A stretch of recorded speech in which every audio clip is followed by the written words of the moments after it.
Le révélateur du globe, par Léon Bloy. Première partie, chapitre 8. Tout le monde connaît, surtout en Italie, le fait déjà légendaire de la colombe de Pie IX.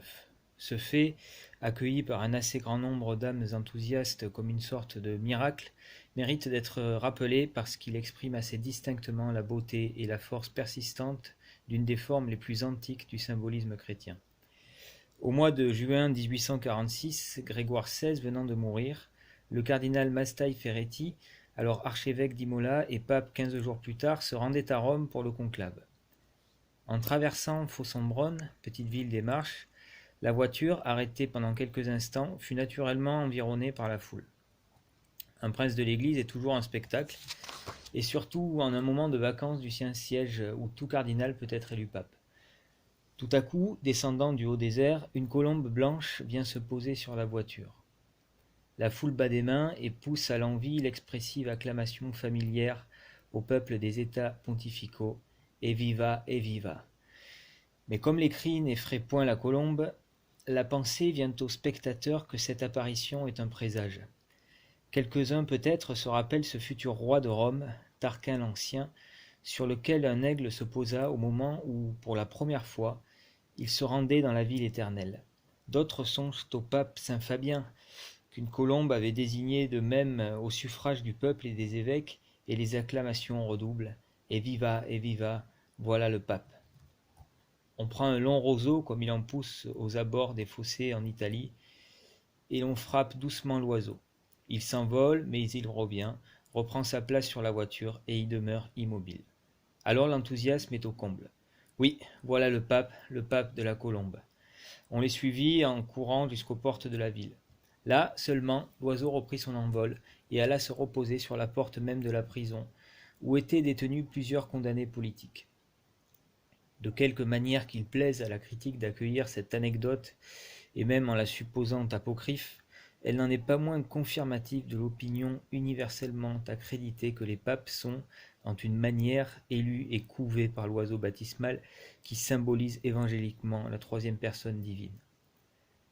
Quant à Pie IX, 276e successeur de Pierre, le seul qui ait dépassé les 25 années de l'épiscopat romain du prince des apôtres, contrairement à une tradition consacrée jusqu'à un certain point par la liturgie elle-même dans la cérémonie de couronnement des papes, son règne a été marqué de tels signes exceptionnels qu'il n'est pas possible de s'étonner de l'exceptionnelle prédilection de ce fils de la colombe pour Christophe Colomb. L'hiérophante Fourier qui a donné cette formule abréviative de la solidarité humaine. Les attractions sont proportionnelles aux destinées. C'est une des plus fortes paroles de ce temps éolien si plein de paroles vaines, et il a plu à Dieu que cette parole fût proférée par une bouche qui pourrait être nommée le plus démesuré vomitorium de l'erreur humaine au XIXe siècle. La destinée de Colomb et la destinée de Pie IX se rencontrent et se pénètrent dans le mystère d'une surnaturelle exception. Colomb révèle la sphéricité du monde terrestre sous les pieds de Jésus-Christ et de sa mère. Pie IX, par la définition cathédrale des deux grands dogmes manquant encore à la transcendante harmonie de l'enseignement théologique, a fermé ce glorieux cercle de lumière qui enveloppe les intelligences humaines en exil, semblable à l'anneau splendide de cette planète du silence et de la mélancolie qui roule si prodigieusement loin de nous, dans le fond du ciel. « J'ai d'autres brebis qui ne sont point de ce troupeau, dit le bon pasteur, et il faut me les amener pour qu'elles entendent ma voix et qu'il y ait un seul troupeau et un seul pasteur. » Il est évident que ces deux immenses prédestinés, Christophe Colomb et Pie IX, furent suscités à 300 ans de distance, en vue de préparer et de rendre tout à fait prochaine cette sainte et merveilleuse unité que l'Écriture appelle le désir des collines éternelles. Le premier détruisit à jamais la barrière qui divisait le troupeau, et le second, de sa main lumineuse et paternelle qui répandait le sang du Fils de Dieu sur les nations, désigna infailliblement, pour tous les siècles à venir, la vraie place et le vrai nom de l'unique pasteur. L'intervention de l'idée de providence dans l'examen des faits historiques a pour effet ordinaire sur l'esprit humain l'abolition et l'absence immédiate de la notion de temps. Dans le plan des desseins éternels, tous les hommes sont contemporains. Pie IX et Christophe Colomb correspondent sympathiquement l'un à l'autre, suivant une loi spirituelle identique à la loi physique d'attraction des mondes. On a remarqué que Pie IX, qui croyait à la sainteté de Colomb et qui fut le seul promoteur de cette cause inouïe, est le seul de tous les papes qui ait visité le continent américain. Lorsque l'abbé Mastahi, encore simple prêtre, accompagna au Chili le nonce envoyé par Pie VII pour établir les affaires ecclésiastiques dans cette contrée lointaine, le futur pape dut sentir naître en lui ce merveilleux appétit de la gloire divine par lequel le plus audacieux des enfants de l'Église avait autrefois déroulé toute la terre comme un tapis de royaume sous les pieds du Rédempteur. Pendant 2 ans, il visita les missions du Chili, du Pérou et de la Colombie au prix de grandes fatigues et même de grands dangers, réalisant ainsi une nouvelle sorte d'apprentissage de cette papauté toujours grandissante que l'inventeur du Nouveau Monde a rendu semblable à un colosse rhodien de la paternité, appuyé sur les 2 hémisphères. Le comte Rosely de Lorgue demande quel est le saint canonisé qui, avant Christophe Colomb, a pressenti le dogme de l'Immaculée Conception et ordonné de construire une église en son honneur. Il serait évidemment bien inutile de chercher à faire comprendre aux hommes de mauvaise volonté l'importance infinie de cette définition qui suffirait à elle seule à la gloire de l'Église et à tous ses papes, en supposant que la sagesse de tous ces conciles et l'inspiration de tous ces docteurs n'eussent jamais été capables de produire que cet unique suffrage de vérité et d'amour. Pour ce qui est de l'autre dogme qui a tant agité l'orgueil contemporain et fait remonter tant de bourbes originelles au ras des cœurs, il y aurait une sorte de dérision à écrire que le serviteur de Dieu l'a simplement pressenti, lui qui ne compta jamais que sur Rome pour être compris et pour être confirmé. Dans la célèbre affaire de la ligne de démarcation où la paix de la chrétienté et l'avenir du monde étaient en question, et qui fut l'occasion d'un des plus grands miracles de l'histoire, Christophe Colomb ne voulut d'autre arbitre que le Saint-Siège, alors occupé par ce même pape dont le nom seul a le privilège de faire écumer et piaffer d'indignation le vertueux troupeau des onagres apocalyptiques de la libre pensée et de la libre histoire. Rome, à son tour, par la bouche de ce pontife, dont la mémoire n'est nullement en horreur à la Sainte Église, adopta spontanément les conclusions du navigateur et lui donna pleine créance en des choses inouïes, invérifiables et d'une conséquence infinie.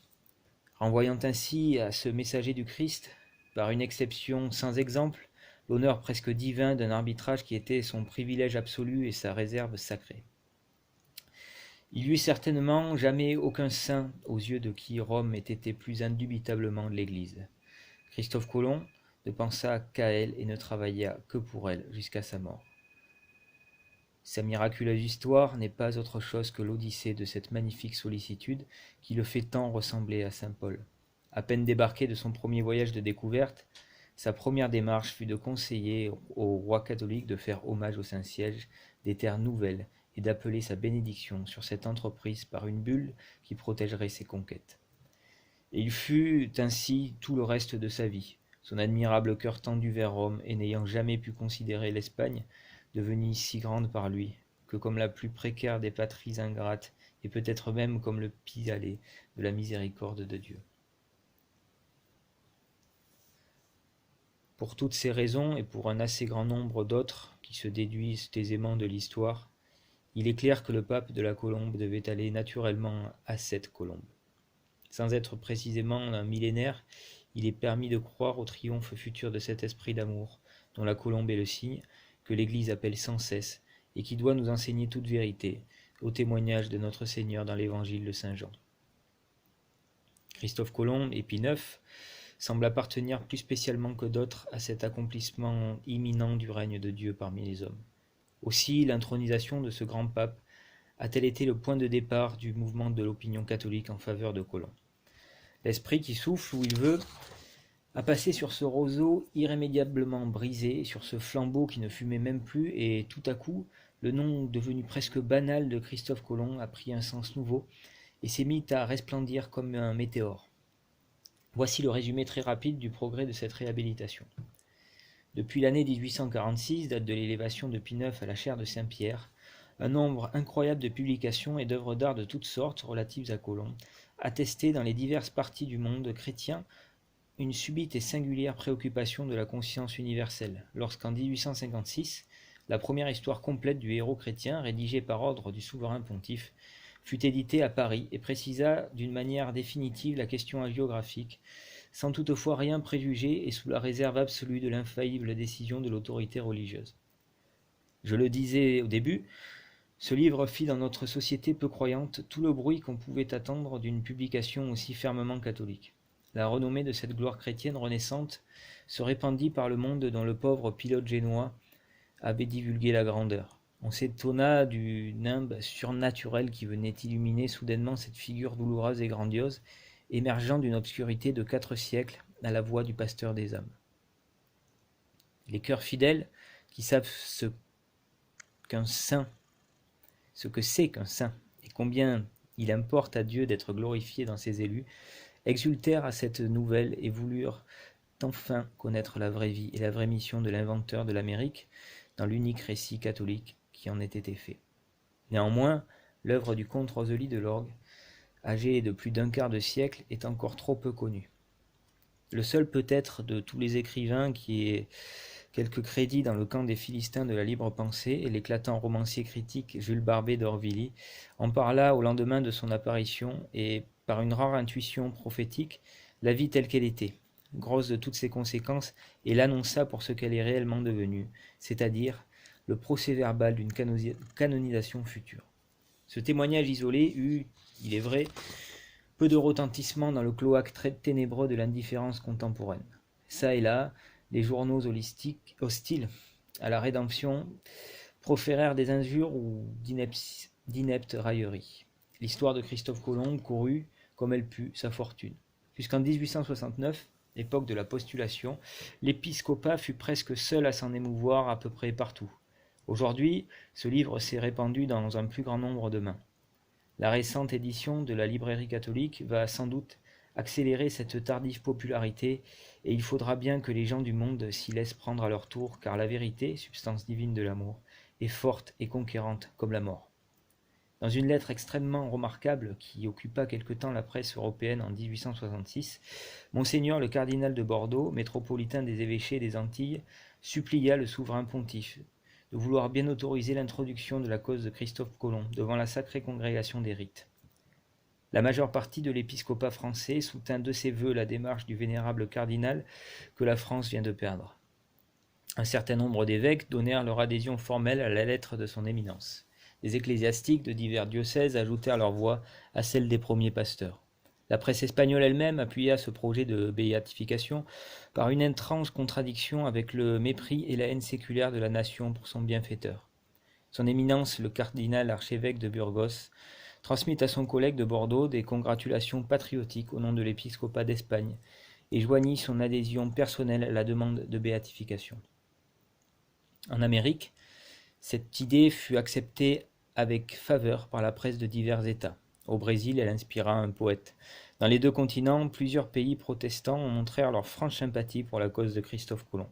En Russie même, au siège de la fourberie orthodoxe, l'idée d'une telle béatification produisit une sensation dont les feuilles accréditées se firent l'écho.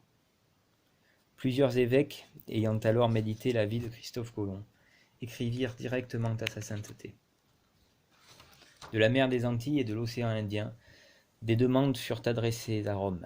À l'exemple de l'illustre archevêque de Mexico, plusieurs chefs de diocèse, en Amérique comme en Asie, sans avoir rédigé leur demande, adhéraient de cœur à celle de l'éminentissime cardinal Donnet. Les généraux des ordres religieux secondaient de leurs vœux ces pieuses espérances.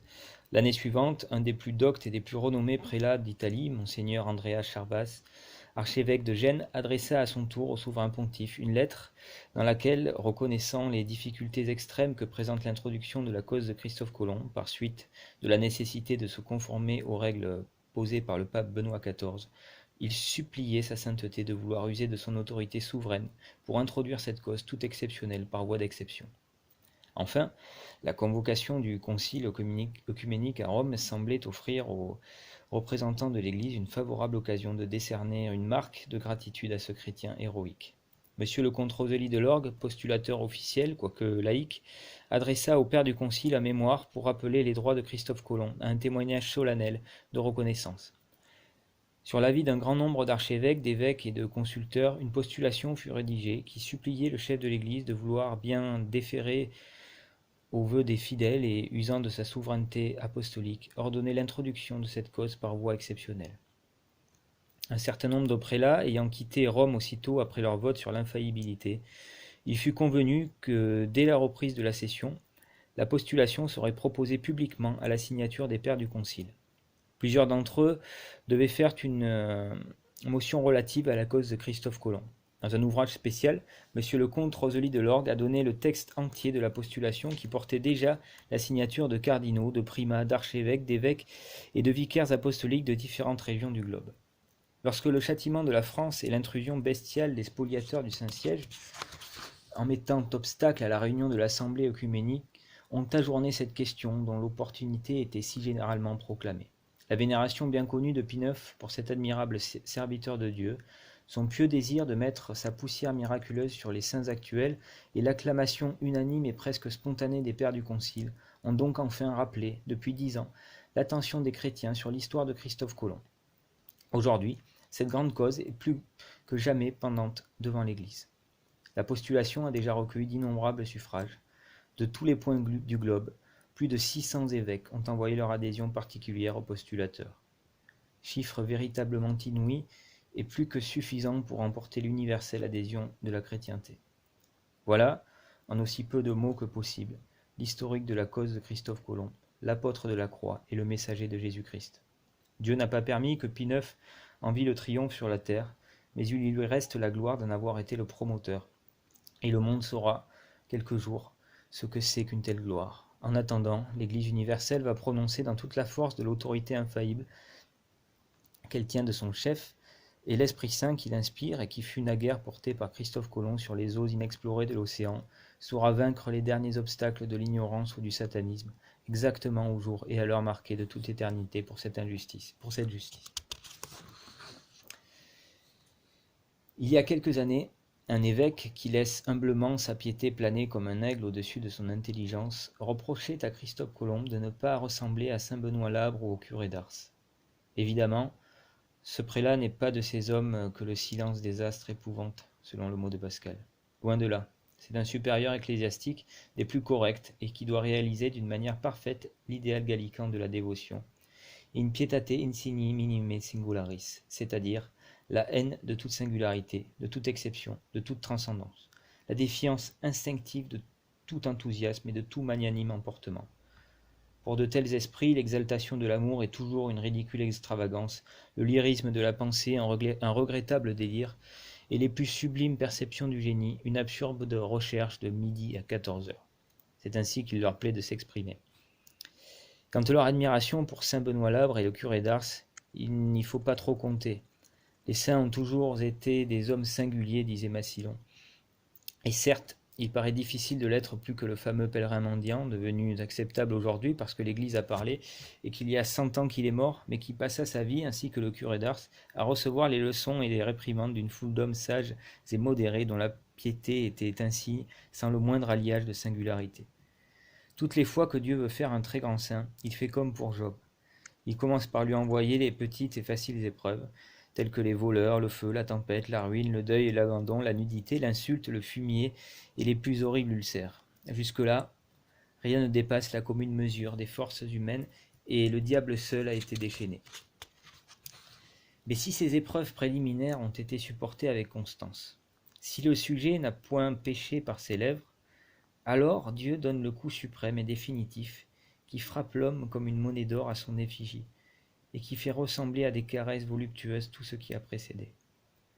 Il fait simplement intervenir quelques hommes pieux, exempts de singularité et prodigues de sages conseils.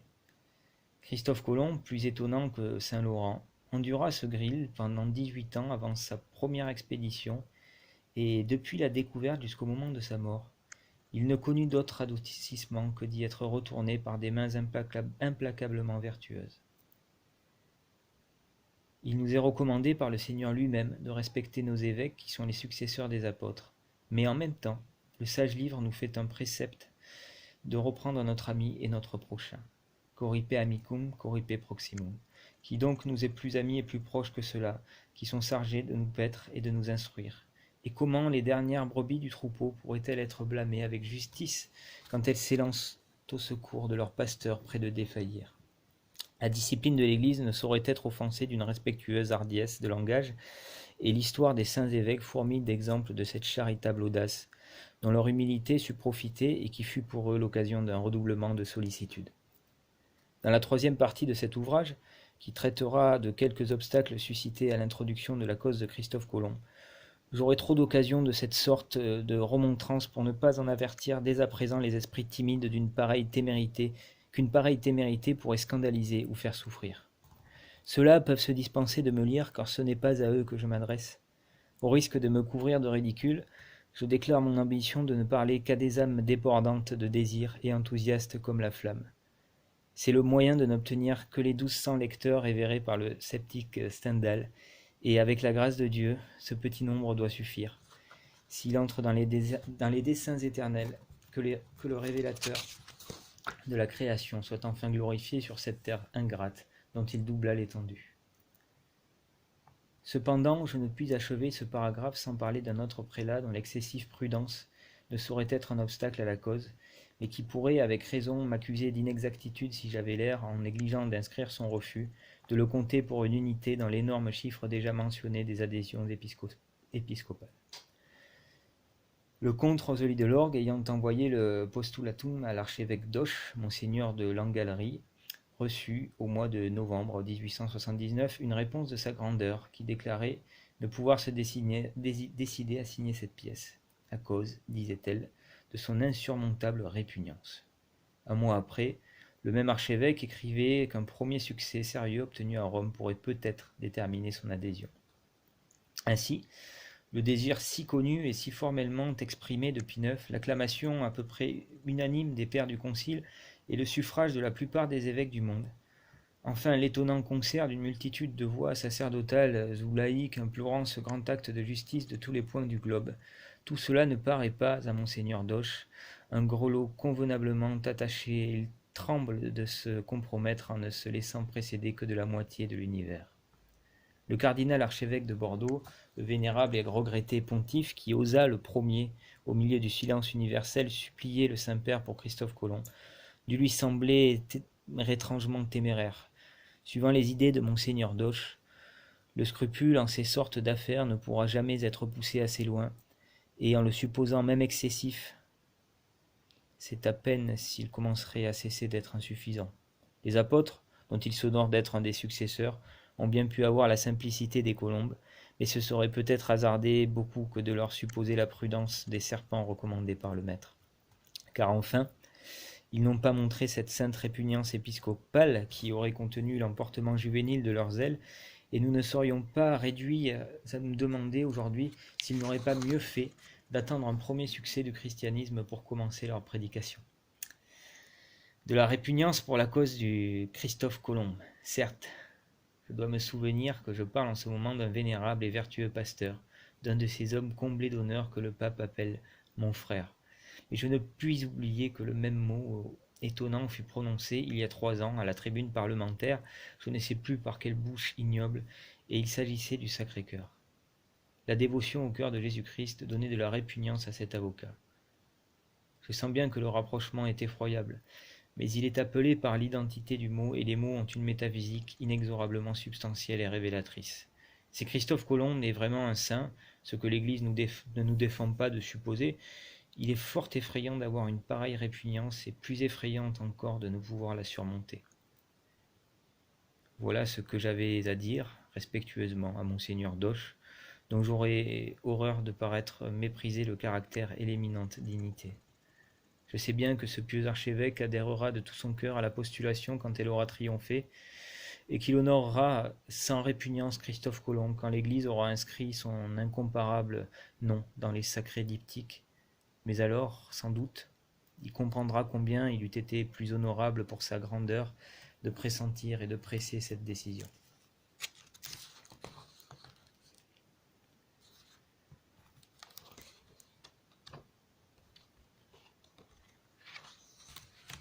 J'ai déjà nommé un grand nombre de fois le postulateur de la cause, le comte Rosely de Lorgue. Je dois encore le nommer et le citer beaucoup, puisqu'il est le principal ouvrier de cette grande chose contemporaine qui sera regardée comme l'un des plus beaux gestes de Dieu par la France au XIXe siècle.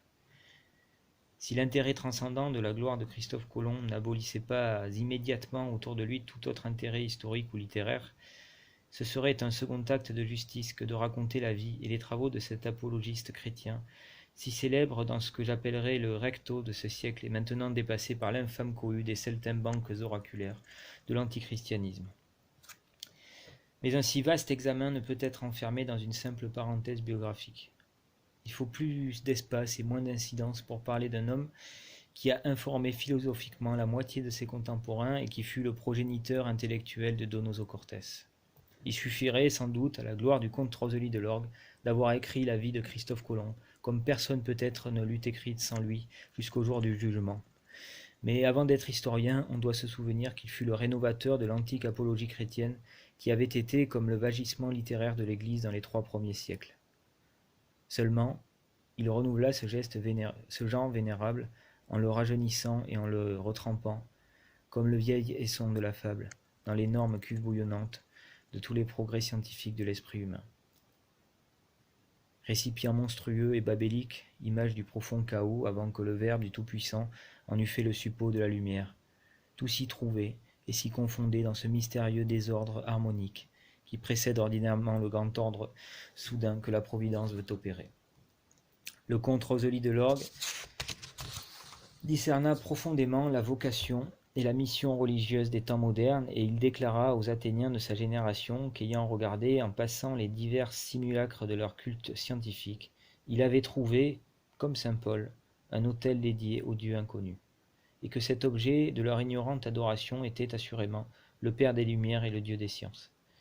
Et il démontra ce qu'il affirmait, glorifiant la science comme jamais la science n'aurait osé rêver de se glorifier elle-même, la mettant en escabeau sous les pieds du Seigneur, au-dessus des plus inaccessibles pics de l'orgueil humain, lui faisant allaiter amoureusement la tradition catholique que le même orgueil prétendait exténuer par elle.